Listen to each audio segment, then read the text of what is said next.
My name is Eliza. I never thought I'd see the day when I questioned whether my own family was safe for my child. But that day came, and it came hard. My son Liam had just turned 7, bright, curious, a little clumsy like most boys his age. We'd been invited to my sister Rachel's house for what she called a family Sunday. That meant tension disguised as togetherness. Please subscribe to our channel and tell us in comments from where are you watching this video?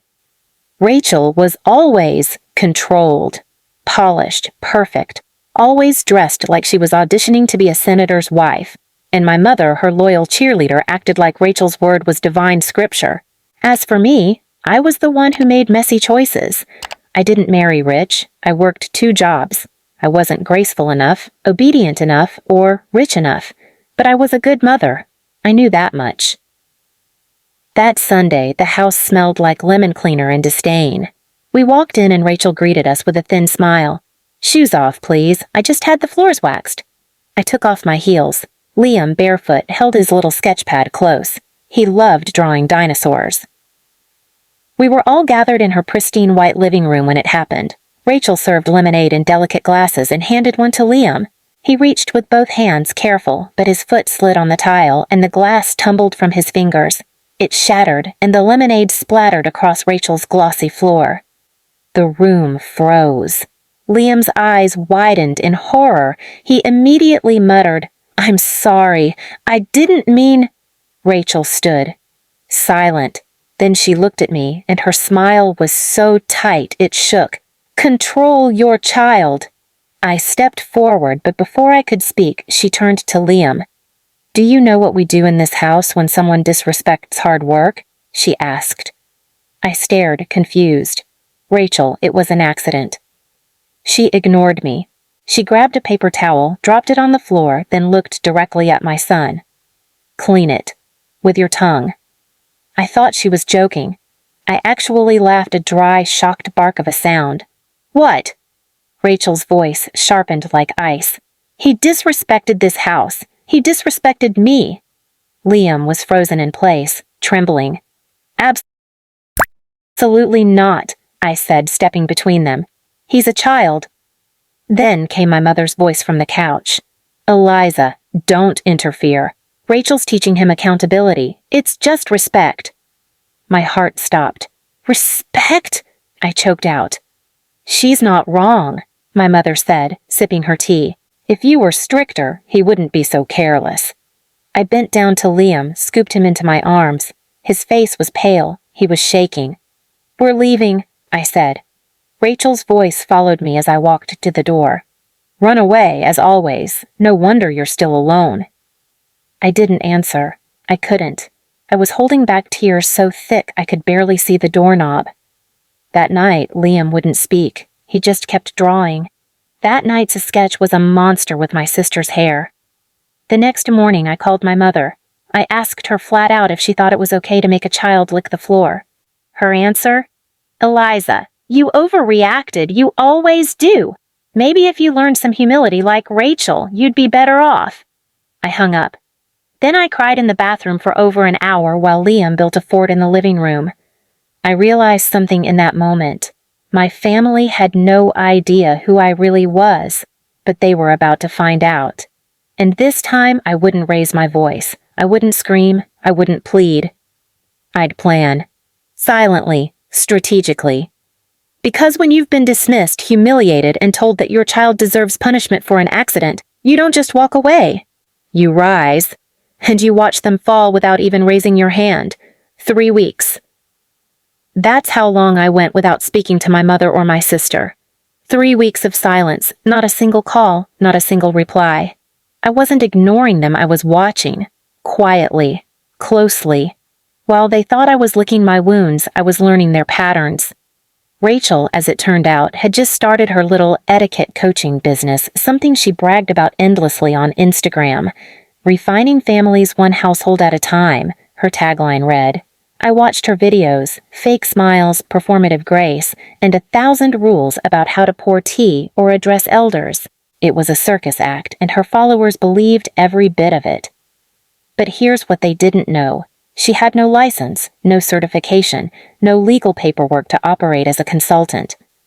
And as for my mother, she had been using Rachel's business to launder the money from an old family trust she quietly took control of after my father passed a trust that was supposed to be for both daughters.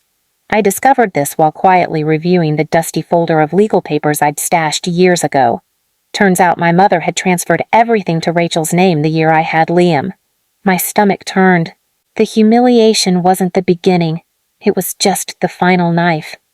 They'd planned to cut me out long ago. But I wasn't the same Eliza anymore. They thought being a single mother made me weak, but motherhood had taught me endurance, strategy, quiet rage, and now I'd put it all to use. I took a job, one that no one knew about. A client of mine from my second job was a private estate manager. He ran a luxury housekeeping staffing firm that handled clients from embassies, five-star hotels, and even political families. He offered me a training position when he learned I'd once worked for a senator's family before Liam was born.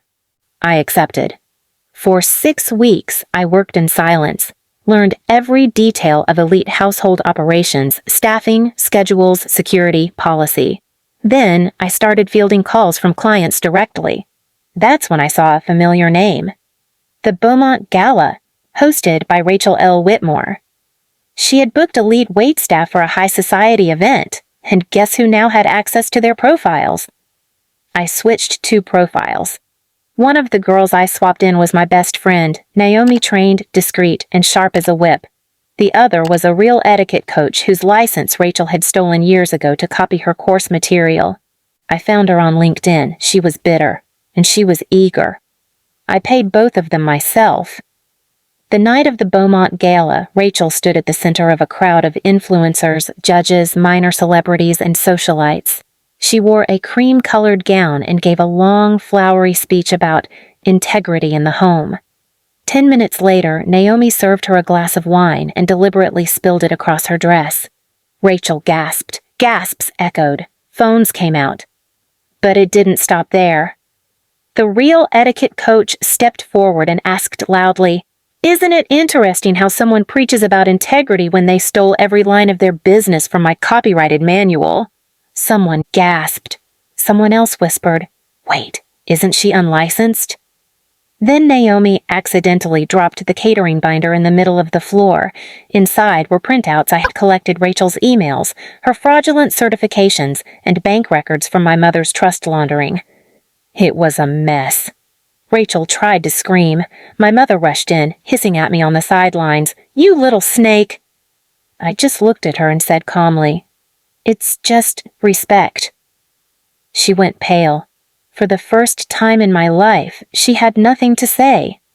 Later that week, the board of Rachel's brand dropped her.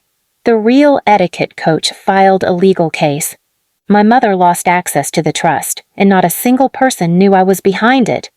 I didn't gloat. I didn't make a video. I didn't post about it.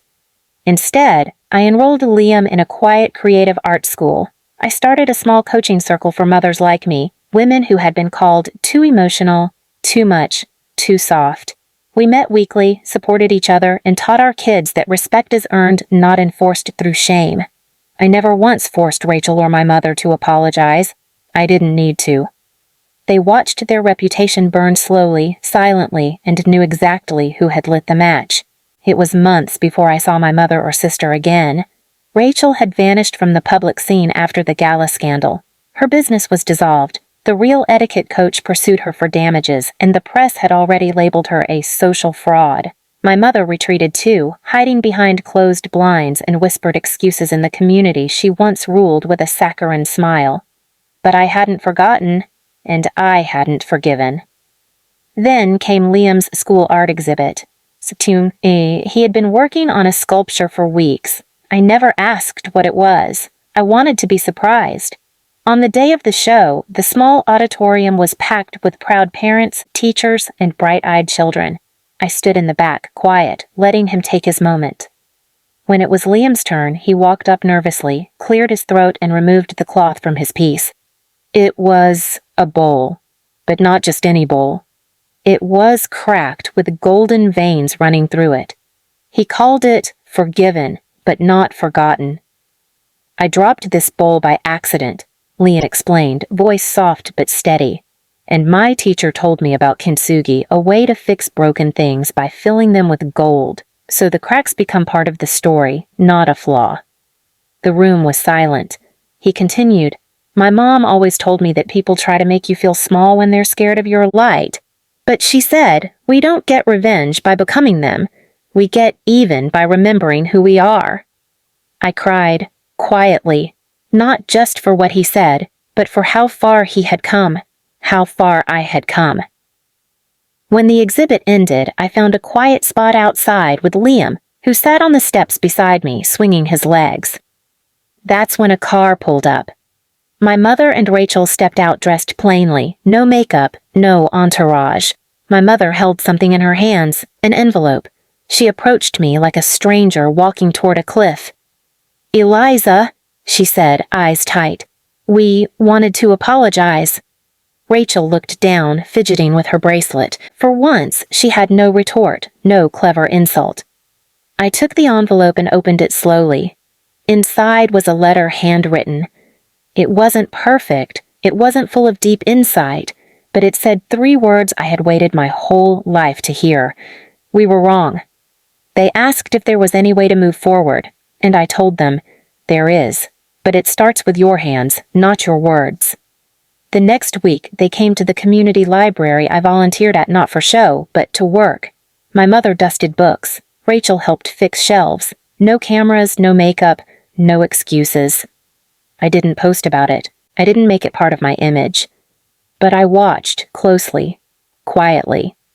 Liam saw too, and one evening, as we made hot chocolate together, he looked up at me and said, "Mom, I think you're golden glue." I smiled. Because that's what revenge looked like to me now, not shouting in their faces or throwing them out of houses. It was building something stronger in the cracks they left behind, and making them clean it, one humble gesture at a time. They made my son lick the floor once. Now they walk it quietly, carefully under my roof, on my terms. And I didn't even have to raise my voice. Please subscribe to our channel and tell us in comments from where are you watching this video.